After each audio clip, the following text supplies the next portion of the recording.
حضرت بابا بلے شاہ صاحب رحمۃ اللہ علیہ سادات کرام سے تعلق تھا، سید زادے۔ سادات کرام کو اللہ یہ عزت دیتا ہے کہ پیدائشی طور پر بھی ان لوگوں کے پاس سند ہوتی ہے کہ ان کی عزت کرنا امت پہ ضروری ہے۔ تیری نسل پاک میں ہے بچہ بچہ نور کا، تو ہے نے نور تیرا سب گھرانہ نور کا، یہ ان کو فضیلت ہوتی۔ بابا صاحب فرماتے میرے پاس فضیلت تھی، عظمت تھی، میں سید زادہ تھا اور گیلانی سید غوث اعظم کی اولاد، لیکن آپ فرماتے ہیں مجھے پتا تھا کہ اندر سے میں خالی ہوں۔ ہمارے زمانے میں کچھ برادریاں ایسی ہیں جن کو ہم لوگوں نے بڑا بنا دیا ہے، وہ بڑے بن گئے ہیں، نیچے اترنے کو تیار نہیں۔ اور میں اکثر کہا کرتا ہوں کہ یہ زیادتی دونوں طرف سے ہوتی ہے۔ اصل مجرم وہ نہیں جو اپنے آپ کو بڑا جانتا ہے، اصل مجرم وہ ہے جو اپنے آپ کو چھوٹا سمجھتا ہے، وہ اصل مجرم۔ تو اس زمانے میں سادات کرام کی بڑی عزت تھی، بڑا نام تھا۔ تو بابا صاحب کہتے ہیں میرے گھر میں پیری مریدی تھی، ابا جی بھی پیر، دادا جی بھی پیر، پردادا جی بھی پیر، سارے پیر تھے، لیکن میں جب اپنے دل پہ نظر ڈالتا تھا تو خالی تھا معاملہ، شے کوئی نہیں تھی پاس۔ ہاتھ چنوا لینا، نذرانہ لے لینا بات ٹھیک ہے، لیکن نہ علم نہ معرفت، کوئی شے نہیں۔ اور فرماتے میں نے جب پلٹ کے دیکھا نا، پورے علاقے پہ نظر ڈالی تو ایک درویش بابا، ایک سادہ بابا سائیں عنایت قادری، جس کی کوئی بڑا نام نہیں، کوئی بڑی برادری نہیں، اور کام اس کا کیا ہے، رمبا لے لیتا اور سارا دن کھیتوں میں محنت کرتا، لیکن جب مغرب ہوتی تو اس بابے کی مجلس سجتی، اور کہتے ہیں جب ایک دفعہ وہ اللہ ہوں کہتا تو اس کی ساری داڑھی آنسوؤں سے بھر جاتی، اور جب عشاء کے بعد وہ حضور پہ درود پڑھنا شروع کرتا تو لگتا یہ کہ یہ سادہ نہیں پڑھ رہا، یہ مصطفیٰ کی زیارت کر کے درود پڑھ رہا۔ فرماتے ہیں میری ساری برادری کو پتا تھا کہ اس کے پاس معرفت ہے، لیکن مسئلہ یہ ہے کہ ہم سید ہیں، مورائی ہیں، اب وہاں جائیں بت توڑیں کیسے، ٹوٹتا ہی نہیں، بہت بڑی مصیبت، کیسے ٹوٹے گا؟ لوگ کہیں گے تو مولوی کے پاس جاتا ہے، تو یہ ہو گیا ہے، ساری زندگی گناہ کرتے رہو، ظلم کرتے رہو، ہمیں تانے کا ڈر نہیں۔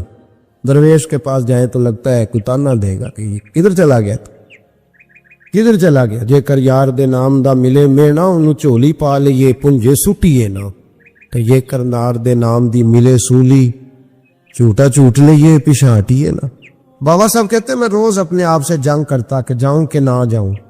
2 4 5 لوگوں سے میں نے مشورہ کیا تو کہنے لگے تو سیدوں کو بدنام کرے گا، اب تو سادات کو بدنام کرے گا کہ سید ہو کے کسی کے دروازے پہ جاتا ہے۔ بابا صاحب کہتے ہیں ایک دن لڑتے لڑتے میں تھک ہی گیا، میں چلا ہی گیا، میں نے کہا نہیں، اندر کا بت توڑوں گا تو بات بنے گی۔ کہتے قصور کا میں رہنے والا تھا اور مجھے سمجھانے کے لیے اچ شریف سے جہاں کے آپ رہنے والے تھے، جو پچھلا علاقہ تھا، وہاں سے بڑے بزرگ بلائے گئے کہ بلے شاہ کو سمجھاؤ۔ کہتے ہیں وہ بابا جی جب آئے تو میں پہچان گیا برادری کے، قبیلے کے، علاقے کے بڑے۔ میں نے ان کے قریب گیا تو وہ نہیں مجھے جانتے تھے، بزرگ تھے، میں تو جانتا تھا نا، تو مجھے کہنے لگے بیٹے کون ہو؟ تو میں نے کہا حضور میری تو پہچان ہی کوئی نہیں، میری تو کوئی پہچان نہیں، آپ بتائیں آپ کون ہیں؟ تو کہنے لگے ایسی اچیرے ساڑی ذات اچیری، کیونکہ اچ شریف اچ رہنے ہیں، تو اب تو بتا۔ تو بابا صاحب کہنے لگے ایسی قصوری تے ذات بھی قصوری، کیونکہ ویچ قصور دے رہنے ہیں، وہ جو چھوٹے تو اپنا قصور مانتے ہیں، ہاں جے کوئی سانو اچا مل جائے تے نیوے ہو بھینے ہیں، بات ختم ہو۔ بابا صاحب رحمت اللہ علیہ کو بڑا سمجھایا۔ بابا جی کہنے لگے حضور میں کیا کروں؟ میں جب اس درویش کے پاس جاتا ہوں تو مجھے رب یاد آتا ہے، یا میں اس کے پاس جاتا ہوں تو میرے من کی میل کچیل دھو ڈالتا ہے، اور میں اس کی مجلس میں بیٹھا ہوتا ہوں تو لگتا ہے کہ مدینے والا رسول بھی مجھے مسکرا کے دیکھ رہا ہے۔ میری مجبوری ہے، میرے وہ جو اندر کے باطن کے میل ہے نا اس نے دھو ڈالے، اور کہا حضور آپ تو کہتے ہیں اس کے پاس نہ جاؤ، میرا تن تو گھر میں ہوتا ہے، میرا من اسی کے پاس رہتا ہے۔ بادشاہ کے کچھ سپاہی تھے جو مٹکے اٹھا کے جا رہے تھے، اور مٹکے تھے شراب کے بھرے ہوئے، مٹکے اٹھا کے جا رہے تھے۔ حضرت سید محمد موسیٰ جنگی دوست رحمت اللہ علیہ بھی قریب سے گزرے۔ یہ کیا ہے بھائی؟ بدبو سے سمجھ تو گئے، تصدیق کے لیے پوچھا کیا ہے؟ انہوں نے کہا جناب یہ بادشاہ کا سامان لے کے جا رہے ہیں۔ آپ تو جھنڈے والی گاڑی کو ویسے نہیں نہ پوچھ سکتے، سوال ہی نہیں پیدا ہوتا۔ آپ چونکہ جمہوری لوگ ہیں، آپ نے تو بس دفتر بنانا ہے، جب الیکشن ہوگا نا اپنے دروازے کے سامنے سارے محلے سے لڑائی لینی ہے کہ ووٹ میرے آکے دیں، پھر ٹھیک 1.5 مہینے کے بعد سجدہ صاف بھی کر جاتے ہیں، بندہ غلط سی میں نے پتہ ہی نہیں لگا۔ تو یہ پہلے سوچنا تھا تھوڑا سا، ایسے ہی بلا وجہ الیکشن تو روز کبھی کبھی آئے گا، تو ہم نے ایک جگہ تو روز رہنا، ایک دوسروں سے جھگڑے کرنا اور معاذ اللہ تعالیٰ غیبتیں کرنا، عزتیں اچھالنا، یہ مسلمان کا شیوا نہیں ہے۔ حضرت غوث پاک کے والد نے پوچھا کیا لے کے جا رہے ہو؟ بادشاہ کا سامان ہے جی۔ ہاتھ میں ڈنڈا تھا، 3 مٹکے تھے شراب کے بھرے ہوئے، زور سے ایک ایک ڈنڈا مٹکوں پہ مارا تو مٹکے ان کے سروں پہ ٹوٹ گئے۔ بادشاہ سلامت، ہم سارے تقریباً بادشاہ سلامت ہوتے ہیں، یہ کسی کی جرت ہے مطلب میرے گھر کے معاملے میں مداخلت کرے ہو، پھر بادشاہ ہو؟ لوگوں نے جا کے بڑی غیبتیں کی، بڑی بڑی کہانیاں سنائی۔ اس نے تو توڑ دیا جی مٹکے آپ کے، نے کوئی حال نہیں چھوڑا۔ تو بادشاہ کہنے لگا بلاؤ سید موسیٰ پاک، جنگی دوست رحمت اللہ علیہ کو بلا لیا۔ تو کہنے لگے بادشاہ تمہیں پتا تھا مٹکے کس کے ہیں؟ آپ فرمانے لگے پتا تھا مجھے۔ کہ کیوں توڑے؟ فرمایا اس لیے توڑے کہ مجھے تیرے اوپر رحم آ گیا تھا، تو اگر شراب پیے گا تو دوزخ میں جلے گا، مجھے رحم آیا تھا میں نے توڑ ڈالے۔ تو کہنے لگا آپ کون ہیں؟ تو آپ فرمانے لگے میں محتسب ہوں، میری حساب کتاب لینے کی ڈیوٹی، محتسب ہوں، غلط آدمی کا حساب کروں گا۔ تو بادشاہ کہنے لگا کس نے ڈیوٹی لگائی آپ کی؟ فرمانے لگے میری ڈیوٹی میرے رب کریم نے لگائی ہے، میری ڈیوٹی اللہ نے لگا۔ تأمرون بالمعروف وتنہون عن المنکر، مسلمان کے ذمے ہے اچھائی کا حکم دے گا، برائی سے روکے، یہ ذمہ داری اب نہیں، اللہ نے ڈیوٹی لگائی ہے۔ بادشاہ پہ اتنا روب طاری ہوا کہ کہنے لگا حضور آپ کی بڑی مہربانی، آپ نے یہ کام کیا۔ کہنے لگا جناب اگر آپ اجازت دیں تو میں بھی آپ کو محتسب نہ بنا دوں، آپ میرے وزیر بن جائیں، کو بندہ اس طرح کا کام کرے تو اسے روکے۔ تو آپ فرمانے لگے نہیں، تو اپنی نوکری سنبھال کے رکھ، جسے اللہ ڈیوٹی پہ لگائے اسے پھر بندوں کی ڈیوٹیاں نہیں کرنی چاہیے۔ یہ اعزاز اللہ نے انہیں دیا، یہ شان رب کریم نے عطا فرمائی۔ ان کے صاحبزادے تھے حضرت غوث پاک جیلانی رضی اللہ تعالی عنہ۔ اللہ تعالیٰ نے جب کسی شخص سے کام لینا ہوتا ہے تو اللہ اس کے لیے اسباب بھی خود ہی پیدا کر دیتا ہے۔ علامہ اقبال اپنے استاد کی بڑی قدر کرتے تھے، شمس العلماء کی۔ تو ایک دن حضرت شمس العلماء سے کہنے لگے استاد جی آپ کی مہربانی سے پڑھ گیا ہوں۔ تو فرمانے لگے پتر تیری کلاس میں تو 250 لڑکا تھا، میری مہربانی تو سب پہ تھی، پر سارے تو اقبال نہیں نہ بنے۔ فرمانے لگے تیرے اندر بھی کوئی خوبی تھی، اس کی وجہ سے اللہ نے تجھے یہ اعزاز، کوئی چیز تیرے اندر۔ اللہ تعالیٰ جب کسی بندے کو نوازتا ہے نا تو بندہ بھی محنت کرتا ہے، لیکن اس کی محنت سے زیادہ اللہ کے فضل کا دخل ہوتا ہے۔ تو بندے کئی دفعہ کہنے لگ جاتے ہیں بڑی مشقت کی، بڑی محنت کی، کچھ بھی نہیں ہوتا، زیادہ اللہ کے فضل کا انحصار ہوتا ہے۔ رب جیسے چاہتا ہے ویسے فیصلے دیتا ہے۔ آپ فرماتے ہیں کہ میں چھوٹا سا تھا، والد انتقال کر گئے، والدہ تھی میری اور ہم 2 بھائی تھے۔ فرماتے ہیں بچے کھیلنے کے لیے نکلے تو میں بھی ان کے پیچھے کھیلنے نکل گیا، ایک بیل بچوں کے قابو آ گیا۔ تو بچوں کے قابو کو چیز آ جائے تو پھر وہ اس کا جو حال ہوتا ہے وہ تو ہمیں پتہ ہی، ہم سارے بچے رہ چکے ہیں۔ تو کہتے ہیں وہ بیل قابو آ گیا، کوئی اس کے کان چھیڑتا، کوئی اس کی دم چھیڑتا، کوئی اس کے سینگ چھیڑتا، کوئی کسی جگہ سے اسے تنگ کرتا۔ مختلف بچے اس کو نا دم سے پکڑ کے ہلاتے، بیل بھاگتا۔ حضور غوث پاک فرماتے میں بھی آگے بڑھا اور میں نے جب اس کی دم پکڑ کے ہلائی تو بیل نے میری طرف منہ کیا اور کہنے لگا عبد القادر تو نانا ایسے کر، بول کے کہنے لگا تو نانا ایسے کر، تجھے رب نے ان کاموں کے لیے پیدا نہیں فرمایا۔ آپ فرماتے مجھے اتنا خوف طاری ہوا، بیل کو بولتے دیکھا تھا پہلی دفعہ، بیل کو۔ اب میرے سنی کو بھی دلیلوں کی ضرورت ہوتی ہے نا، دلیل نہ دیں، کسی بزرگ کی بات سنائیں تو سنی بھی تھوڑا تھوڑا دائیں بائیں دیکھتا ہے۔ یہ شور ایسا ہوا ہے نا، پراپوگنڈا ایسا ہے۔ میں حدیث پاک سنا دیتا ہوں۔ رسول کریم صلی اللہ تعالی علیہ وآلہ وسلم فرماتے ہیں ایک شخص نے بیل پہ سواری کر لی تھی۔ بیل سواری کے لیے نہیں پیدا کیا گیا، سواری کے لیے اونٹ ہیں، خچر ہیں، گھوڑے ہیں، گدھے ہیں، بیل کھیتی باڑی کے لیے۔ اس شخص نے جب بیل پہ سواری کی تو بیل پیچھے مڑ کے دیکھنے لگا اور کہنے لگا یار تو بڑا بیوقوف ہے. بول کے کہنے لگا مجھے اللہ نے سواری کے لیے نہیں پیدا کیا, میرے سے وہ کام لے جس لیے میں پیدا کیا گیا ہوں. تو بندہ ڈر گیا, کہنے لگا بڑی حیرانگی والی بات نہیں کہ بیل بولتا ہے. تو بیل پھر بول پڑا, کہنے لگا اس سے بھی زیادہ حیرانگی والی بات ہے. اس نے کہا وہ کیا؟ کہنے لگے مدینے میں نبی پاک آ گئے ہیں اور تو نے ابھی تک کلمہ ہی نہیں پڑھا. یہ اس سے بھی زیادہ حیرانگی والی بات ہے. جامع المعجزات میں حدیث موجود ہے, حضور آ گئے اور تو نے کلمہ ہی نہیں پڑھا. وہ شخص کہتا ہے میں سر پٹ دورا, جب آ کے سامنے کھڑا ہوا تو حضور مسکرائے, فرمایا آجا پڑھ لے کلمہ, مجھے پتا ہے تجھے کس نے بھیجا ہے. اللہ والوں کی باتیں مان لیا کریں. میں بڑی ذمہ داری سے کہتا ہوں, رب کریم کے کوئی بندوں کی بات کتاب و سنت کے خلاف نہیں ہوتی, وہی تو کتاب و سنت آگے پہنچانے والے ہوتے ہیں. تو حضور غوث پاک فرماتے ہیں میں وہ ڈر کے گھر آیا, جب گھر پہنچا تو میرے کانوں میں آواز آ رہی تھی لبیک اللہم لبیک لا شریک لک لک. فرماتے میں چھت پہ چڑھا اور میں نے جیلان میں اپنی چھت پہ کھڑے ہو کے دیکھا تو حج کے دن تھے, میری سیدھی نظر میدان عرفات پہ گئی.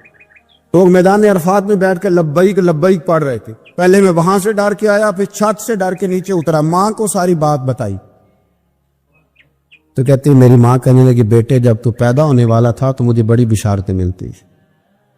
فرماتے ماں نے نا کھولا بکسا صندوق تو 80 دینار نکالے. فرمایا پتر تم 2 بھائی ہو اور تمہارا باپ کل جاگیر 80 دینار چھوڑ گیا, 80 40 تمہارے 40 تمہارے بھائی کی.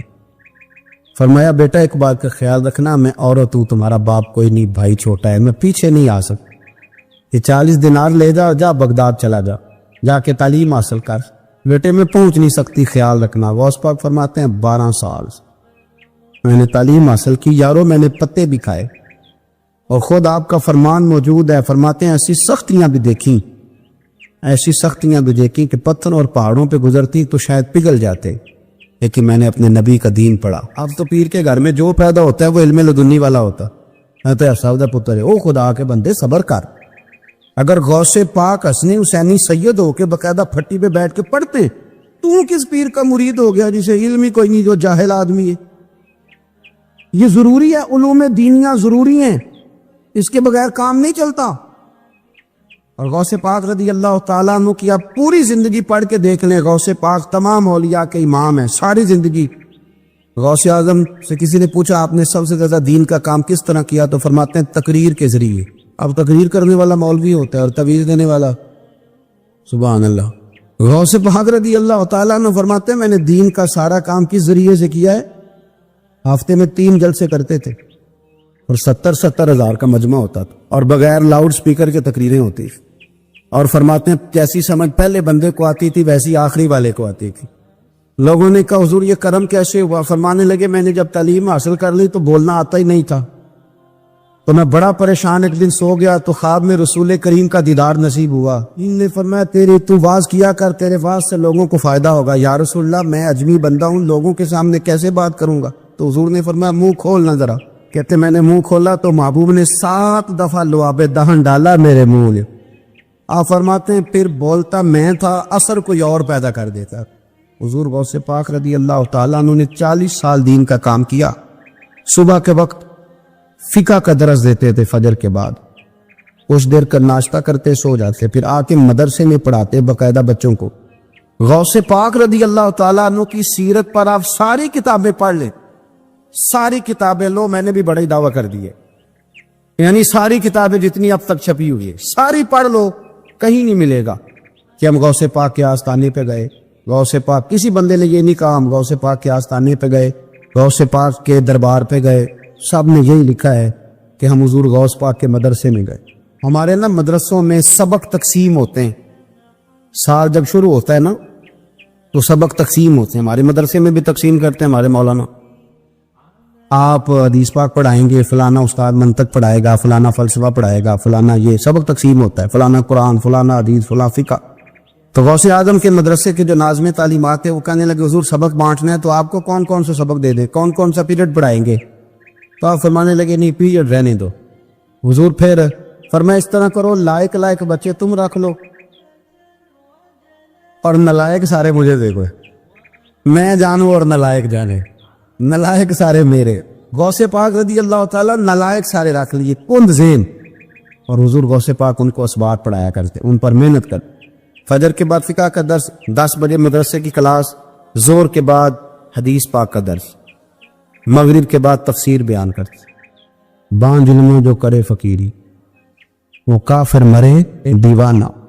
اور عشاء کی نماز کے بعد ہفتے میں 3 جلسوں سے خطاب، اور یہ سارے کام کر کے نا تو پھر بھی غوث اعظم جب دنیا چلی جاتی تو وضو کر کے مصلی پہ بیٹھ جاتا، اور 40 سال بیت گئے، ساری رات اللہ کی بارگاہ میں عبادت کرتے۔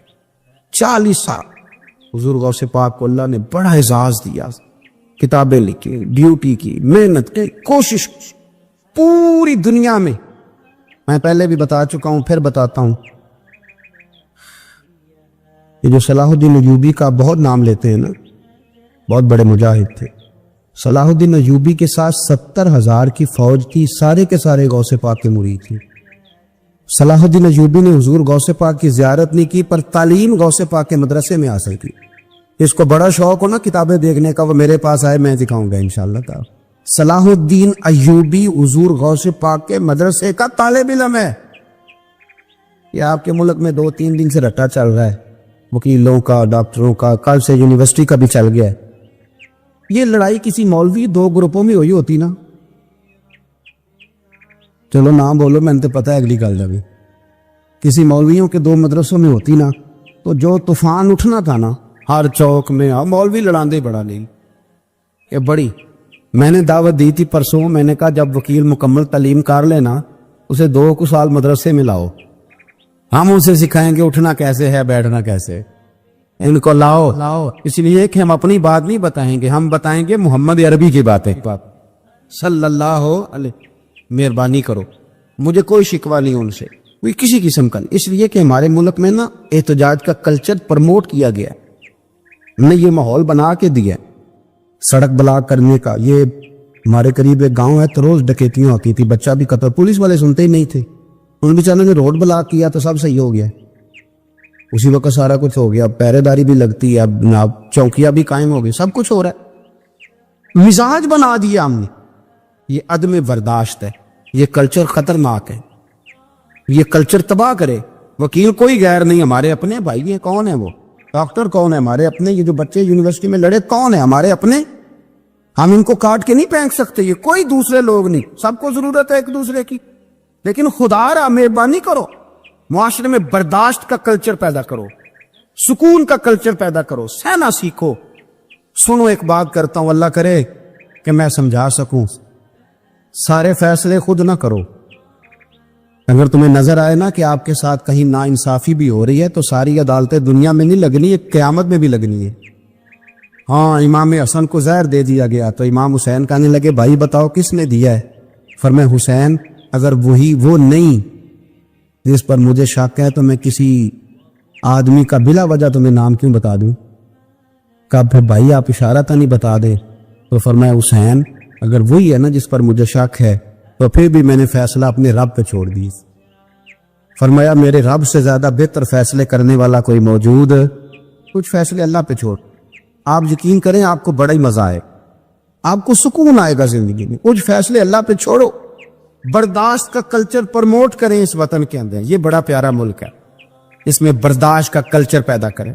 وکیل کو ہر وقت ڈاکٹر کی ضرورت، ڈاکٹر کو ہر وقت وکیل کی ضرورت ہے۔ ہم ایک دوسرے کے بغیر دیکھیں نا، میں نے آئین بھی رکھا ہوا ہے پاکستان کا، لیکن اس کے باوجود کو مسئلہ بن جائے تو میں کسی وکیل صاحب کو فون کرتا ہوں، میرے دوست ہے، میں پوچھتا ہوں کہ یار یہ مسئلہ ہے، اس کا کیا حال ہے؟ ہم مل کے رہتے ہیں معاشرے میں۔ برداشت کے کلچر کو پروموٹ کریں، پیار کریں، محبت بانٹیں۔ یہ وطن ہے، اس کو مل کے سنواریں گے تو انشاءاللہ تعالیٰ یہ رسول اللہ کے دین کا قلعہ بنے گا بڑا مزید۔ اس سے پیار کریں، مثبت غلط بات ہے تو اس کو آپ سمجھائیں، اس پر تبلیغ کریں، لیکن یہ نہ کریں کہ آپ عدم برداشت کا ماحول پیدا کریں۔ حضور غوث پاک رضی اللہ تعالیٰ عنہ دین کا ایک بات، اللہ والوں کے پاس لوگ دعاؤں کے لیے جاتے ہیں، کیوں جاتے ہیں؟ سنو، میرے ساتھ ایک شخص رہتا ہے، صبح سے شام تک میری ڈیوٹی کرتا ہے، نوکری کرتا ہے، خدمت کرتا ہے، گاڑی چلاتا ہے، یہ کرتا ہے وہ کرتا ہے۔ ایک صاحب ہے جو 3 سال کے بعد ملتا ہے، وہ جو 3 سال کے بعد ملتے ہیں وہ شکوہ کرتے ہیں کہ پیر صاحب اس کی بات زیادہ مانتے ہیں۔ تو پیر صاحب اب کدھر جائیں؟ یہ سارا دن پیر صاحب کی مانتا ہے. نہیں سمجھ آ رہی ہے آپ کو بات؟ یہ مزاج ہے نا جی. ایک بندہ سارا دن دنیا داری کرے، مال کمائے، پتہ نہیں جھوٹ بولے، بڑا کچھ کرے، اور ایک اللہ کا ولی جو اپنا بنائے کچھ نہ، سارا دن رسول اللہ کی باتیں کرے، سارا دن اللہ کے دین کی خدمت کرے. اور بھائی وہ جب ہاتھ اٹھاتا ہے نا تو پھر اللہ اس کی بات کو قبول کرتا ہے. کچھ میرے خاص ہیں، کچھ تیرے خاص ہیں، تو کچھ رب کے بھی خاص ہیں. اور اس پر بھی میں پہلے آیت پڑھ لوں گا تاکہ دلیل مضبوط ہو جائے.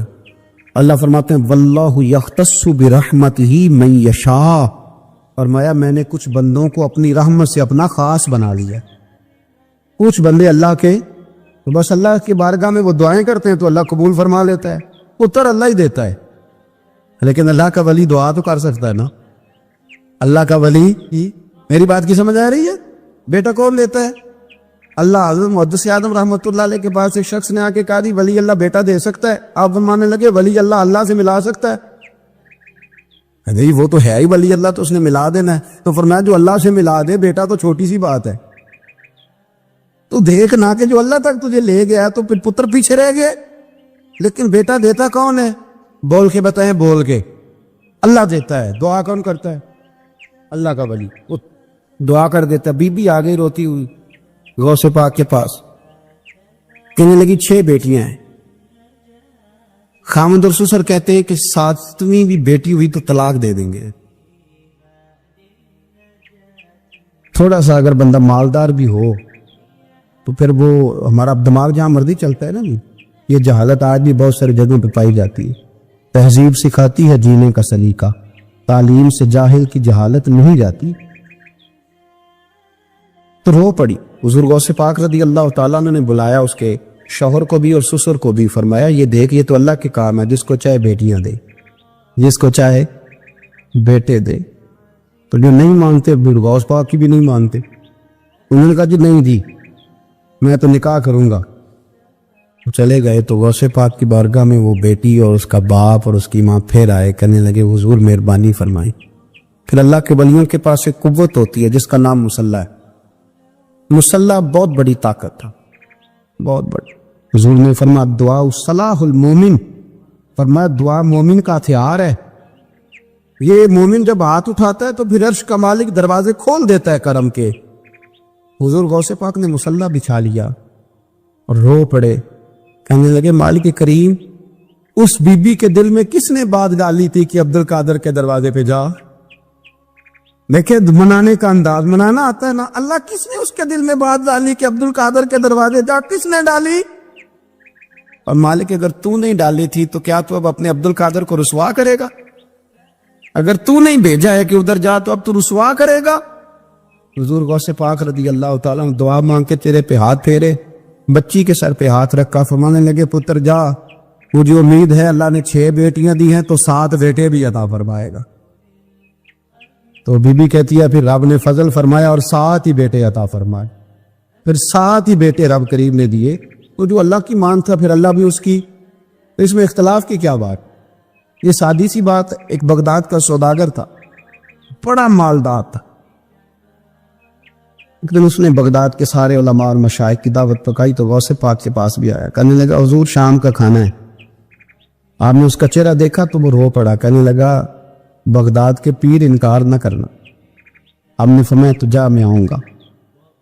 شاگرد مرید کہنے لگے حضرت جی آپ بڑی مشغولیت تھی شام کو. فرمایا اتنا بڑا آدمی جب رو پڑتا ہے تو لگتا ہے بڑا مجبور ہے، چلیں گے. شام کو جب اس کے دروازے پہ گئے تو کھانا بھی اس نے چنا تو ساتھ اس نے ایک ٹوکرا ایک صندوق بھی لا کے رکھا، اوپر سے خالی. جب غوث پاک نے اٹھ کے دیکھا تو اندر اس سوداگر کا بیٹا، اس تاجر کا بیٹا، دونوں ٹانگوں سے معذور، دونوں ہاتھوں سے معذور، ایک ہی بیٹا اپاہج ہے. وہ تاجر رو پڑا، کہنے لگا حضور بڑی دنیا جانتی ہے بڑا مال ہے، پر جب تنہا بیٹھتا ہوں تو کھول کے روتا ہوں. وہ بے نیاز ہے نا، ساری زندگی کے بعد ایک بیٹا دیا تو وہ بھی اپاہج ہے. حضور بال سفید ہو گئے. لوگوں کی اولاد بڑھاپے کا سہارا بنتی ہے. میں بوڑھے وقت میں اس کو اٹھا کے پیشاب پخانے کے لیے لے کے جاتا ہوں. بغداد کے عبد القادر سنا ہے جب تو دعا مانگتا ہے تو رب قبول فرما لیتا ہے. تو مہربانی فرما اگر میرا پتر ٹھیک ہو جائے، میرا زور کوئی نہیں، مالک بے نیاز ہی بڑا ہے، اگر مہربانی ہو جائے۔ تو غوث پاک نے پھر مصلی بچھایا، مصلی بچھا کے کہنے لگے مالک تو اپنے بندوں کے دل میری طرف کیوں موڑتا ہے؟ اور اگر موڑتا ہے تو پھر رحمت کی نظر فرما، بندہ نوازی فرما۔ ایک باپ اتنے رو رو کے آنسو بہا رہا ہے تو کرم نوازی فرما۔ حضور غوث پاک نے ابھی چہرے پر ہاتھ نہیں پھیرے کہ بچہ اللہ اکبر کہتا ہوا صندوق سے باہر نکل آیا۔ غوث پاک جیلانی رضی اللہ تعالیٰ عنہ تقریر کر رہے تھے تو بارش آ گئی، 70,000 کا مجمع، اور بغیر سپیکر کے تقریر، اور جیسی سمجھ پہلے بیٹھے آدمی کو آ رہی ہے ویسی آخری کو بھی آ رہی ہے۔ بارش آ گئی، بارش، اور جل تھل می برسنے لگا۔ تو غوث پاک تقریر کرتے جا رہے ہیں، ہلکے بھی ادھر ادھر نہیں ہوئے، بس 2 جملے کہے، تقریر روک کے کہنے لگے اللہ تو دلوں کے حال تو جانتا ہی ہے، اگر یہ بندے میں نے اپنے لیے اکٹھے کیے ہیں تو بھگا دے سارے، اور اگر تیرے لیے اکٹھے کیے ہیں تو پھر بھی تیری مرضی ہے۔ لوگ کہتے ہیں یہ 2 جملے تھے کہ کمال تھا۔ پھر بغداد سارے میں بارش ہوتی تھی پر وہاں نہیں ہوتی تھی جہاں غوث اعظم کی محفل ہوتی تھی۔ پھر نہ بادل بھی ذرا ہٹ کے برستا تھا کہ یہاں سے ہٹ کے برسو، یہاں شیخ عبد القادر جیلانی لوگوں کو مصطفیٰ کا دین پڑھا رہے ہیں، ہٹ کے گزرتا تھا۔ آپ نے واعظ فرمایا، تبلیغ فرمائی، 400 آدمی کاغذ قلم لے کے بیٹھتے تھے جو غوث اعظم کے بیانات لکھتے تھے، آپ جو جملے کہتے تھے وہ نوٹ کرتے تھے، 400 آدمی۔ تو سارے تابع دار اس زمانے میں بھی نہیں تھے، اور نہ ہی ہو تو مزہ آتا ہے، کوئی تھوڑے سے ہو نا دوسرے بھی تو چلو یہی کہہ لو کہ نظر نہیں لگتی۔ اس زمانے میں بھی کچھ لوگ تھے جو کہتے تھے نہیں جی نہیں، کوئی پڑھ کے پھونکتا ہے، یہ نہیں کوئی مسئلہ ہے۔ ایک شیخ یحییٰ بن نجاہ تھے، سلف نحو کے امام تھے، تو وہ بھی کہنے لگے اپنے ایک شاگرد تھے کہ تیرا پیر کیا سگاتا ہے لوگوں کو اتنی دنیا جاتی ہے؟ تو وہ مرید تھے نا، شاگرد ان کے تھے، کہنے لگے کوئی نہیں حضرت صاحب، یہ کون سا مشکل مسئلہ، میرے ساتھ چلیں، چل کے دیکھ لیں، تو وجہ میرا محبوب نہیں ڈٹھا جنوں ویکھ کے چند شرماوے، ہاں نا چل دیکھ لیتے، آ جا۔ تو شیخ کہتے میں پہلے دن گیا تھا میں چہرے پہ کپڑا ڈال کے، کوئی دیکھے نہ کہ اتنا بڑا مفتی بھی کسی کی تقریر سنتا ہے۔ امام راضی کہتے ہیں علم بھی حجاب بن جاتا ہے، نہیں تربیت نہیں ہونے دیتا، بندہ کہتا ہے میں پڑھا لکھا ہی بڑا، اڑ جاتا ہے۔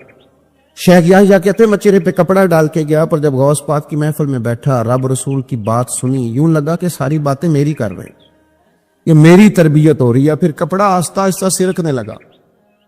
پھر میرے دل میں ایک دفعہ خیال آیا کہ لوگ دیکھ لیں گے کہ اتنا بڑا ہو کہ تو بھی تقریر سنتا۔ پھر میں نے کہا جس نے دیکھنا ہے دیکھے، ابا ٹھیک ہو گیا، غلامی کر لی تو کر لی، آزم یا تے لائیے ہی نہ، تے جے لائیے تے پھر توڑ نبھائیے، دیکھنا جس نے وہ دیکھے۔ حضرت غوث اعظم رضی اللہ تعالیٰ عنہ کی محفل میں بیٹھا، کہتے میں نے عجیب نظارہ دیکھا، غوث پاک کی تقریر ختم ہوئی تو ادھر سے 5 بندے کھڑے ہوئے، حضور چور تھے، اور آپ کی بات نے دل صاف کر دی، آج کے بعد پکی توبہ کرتے، محنت کر کے لوگوں کا مال بھی واپس کریں گے۔ پھر 10 ادھر سے کھڑے ہوئے، حضور بڑا لوگوں کو لوٹا ستایا، آبرو ریزی کی، آج ہم امیر ہو کے غریبوں کے پیر پکڑیں گے جا کے۔ 10 وہاں سے کھڑے ہوئے، حضور ہماری ماں روتی رہی پر ہم نے سنا نہیں، اور آپ کے قربان جائیں، جو آج آپ نے رنگ بھرا ہے نا، آج انشاءاللہ تب تک نہیں سوئیں گے جب تک اماں دعا نہ کر دے، جب تک راضی نہ ہو جائے۔ جب یہ رنگ دیکھا نا، شیخ یحییٰ کہتے ہیں میں تو پھر بدل گیا، اگلے دن میں ایک دھاگا لے گیا لمبا سارا، آج میں نے گننا ہے کتنے بندے توبہ کرتے۔ ہماری محفلوں میں نوٹ گنے جاتے ہیں، نوٹ، اور 3 بندے ہوتے ہیں نوٹ گننے والے، اور شرم آتی، یہ سٹیٹس ہے کہ اب غوث پاک کی محفل میں گنا جاتا تھا کتنے لوگ توبہ کرتے۔ دھاگا میں لے گیا، چادر میں نے اوڑھ لی، اور جب محفل ختم ہوئی تو میں حضور غوث اعظم کے قریب ہی ممبر کے بیٹھا تھا، 5 بندے کھڑے ہوئے آج توبہ کرتے ہیں، میں نے 5 گرہیں لگائیں، بعد میں گن لوں گا، یہ طریقہ تھا اس دور میں گننے کا، گرہ لگا لو، گنڈ لگا لو، کہتے ہیں 5 لگائیں، پھر 6 کھڑے ہوئے، جلدی سے 6 لگائیں، پھر 7 کھڑے ہوئے توبہ کرنے والے، کہ تو 6 7 میں لگاتا رہا، پھر 20 25 40 پھر 50 پھر 100 کھڑا ہونے لگا۔ اب میرے لیے گرے لگانی مشکل ہو گئی، میں کبھی بندے گنوں، کبھی غوث پاک کو دیکھوں، کبھی دھاگا دیکھوں۔ جب میں پوری طرح الجھ گیا نا، تو حضور غوث اعظم نے کرم کی نظر ڈالی اور فرمانے لگے یحییٰ یار تو نے عجیب کام شروع کیا ہے، میں دلوں کی گریں کھولتا جاتا ہوں، تو لگاتا جاتا ہے۔ میں یہاں گرے کھول رہا ہوں اور تو لگا رہا ہے. اور پھر بھی اپنی کرامت نہیں بنائی، کرامت نہیں بنائی. فرمانے لگے یہ میری وجہ سے توبہ نہیں کر رہے، یہ خدا کے فضل سے کر رہے ہیں. اور فرمایا یحییٰ خدا کا فضل گنا نہیں جا سکتا، وہ شمار نہیں کیا جا سکتا. 5000 یہودی اور عیسائی. غوث اعظم فرماتے ہیں وہ ہیں جنہیں میں جانتا ہوں جو میرے ہاتھ پہ کلمہ پڑھ کے مسلمان ہوئے. آپ آج کروڑوں کی آبادی میں رہتے ہیں نا، اس لیے 5000 کو چھوٹا سمجھتے ہیں، اور جہاں آبادی کل 25,000 ہو، اور اس علاقے میں یہودی عیسائی ہوں ہی اتنے اور وہ سارے ہی آ کے غوث پاک کے ہاتھ پہ کلمہ پڑھ جائیں. پھر آپ اندازہ فرمائیں کہ حال کیا ہوگا. اور جنہوں نے توبہ کری وہ تو لاکھوں میں گنے نہیں جا سکتے. پتہ کیا ہے، ہم لوگوں نے نا دین کو اس کے مزاج کے مطابق سمجھنا ہے، پھر ہمیں دین فائدہ دے گا. غوث اعظم رضی اللہ تعالیٰ عنہ صبح مدرسے میں بیٹھ کر سبق پڑھاتے تھے، اسباق بھی پڑھاتے تھے، بچوں کو سبق دیتے تھے، اور باقاعدہ سبق جو کتاب و سنت کے ہمارے مدارس میں مروجہ اسباق ہیں وہ پڑھایا کرتے. اور صبح کے وقت تفسیر کا درس دیتے تھے، عصر کے بعد فقہ پڑھاتے تھے. آپ یہ دیکھو یار، ایک بات اچھی طرح سمجھنا، ایک صوفی صاحب تربیت کر رہے ہیں اپنے لفظوں کے ساتھ، اس تربیت میں زیادہ اثر ہوگا کہ اگر وہ قرآن پاک کی آیت پڑھ کے تربیت کریں گے تو اس میں زیادہ اثر ہوگا. لوگ سمجھتے نہیں بات کو، کہتے ہیں جی وہ حضرت کی باتیں سن کے آیا ہوں. او بھائی، حضرت اگر درس قرآن دیں گے تو وہ نکلے گا حضرت کے منہ سے ہی، پر پیغام اللہ رسول کا ہوگا. وہ تربیت اس رنگ میں کریں. اگر وہ درس حدیث دیں گے تو وہ سمجھائیں گے ہمیں ہی، پر پیچھے جو بات ہوگی وہ مدینے والے رسول کی ہوگی. یہ ہمارے بزرگوں نے، اس کو آپ سمجھ لیں کہ تربیت قرآن و سنت ہے. ہم اللہ والے کے پاس جب جاتے ہیں تو وہ ہمیں ہماری سوچ کے مطابق قرآن و سنت کی ہماری عقل کے مطابق تشریح کر کے ہمارے دل میں اتار دیتا ہے. اتنا سا مسئلہ. اب غوث پاک سبق بھی پڑھاتے، درس بھی دیتے، ہفتے میں 3 تقریریں کرتے. اتوار والے دن صبح، جمعے والے دن صبح اور منگل والے دن رات کو 3 تقریریں. یہ جو مقصد ہوتا ہے نا، مقصد یہ بڑے امتحان لیتا ہے. غوث پاک کا زمانہ، فقدان سہولیات کا، اور مقصد کی لگن یہ کہ 70,000 بندہ آ گیا تقریر سننے، اور یہ کہ لوگ آئے ہیں مہینوں کا سفر کر کے، کوئی گھوڑے پہ، کوئی اونٹ پہ، کوئی خچر پہ، کہ غوث پاک سے بات سنیں گے، اللہ دل صاف کرے گا. تقریر بھی تیار تھی اور اپنے بیٹے کا جنازہ بھی تیار تھا. یہ سونا ہی میرے دکھ وچ راز ہے. کسی نے کان میں کہا حضور جنازہ وہی ٹائم ہے، تیاری ہو گئی اور وہی محفل کا ٹائم ہے، تو تھوڑا وقت نہ تبدیل کر لے. تو غوث اعظم فرمانے لگے میرا رب کریم جانتا ہے نا کہ یہ وقت لوگوں کے آنے کا ہے، تو اگر بیٹے کے لیے جناب اسرائیل کو بھیجا ہے تو جس بات میں اللہ راضی ہے میں بھی راضی ہوں. حضور کریں گے کیا؟ فرمایا جنازہ تیار لے کے کر کے محفل میں آ جانا، میں 4 تکبیریں پڑھ کے پتر کا جنازہ پڑھا دوں گا، تم میرا بیٹا رب رسول کے حوالے کرنا اور میں بیٹھ کے لوگوں کو اللہ رسول کا دین سکھاؤ. یہ لگن ہے مقصد کی، یہ درد ہے. اس درد میں لپیٹ کر جب لوگوں کو دین پڑھایا جاتا ہے نا، تو پھر وہ تقریریں نہیں ہوتی، پھر وہ دین روحوں تک اتر جاتا ہے.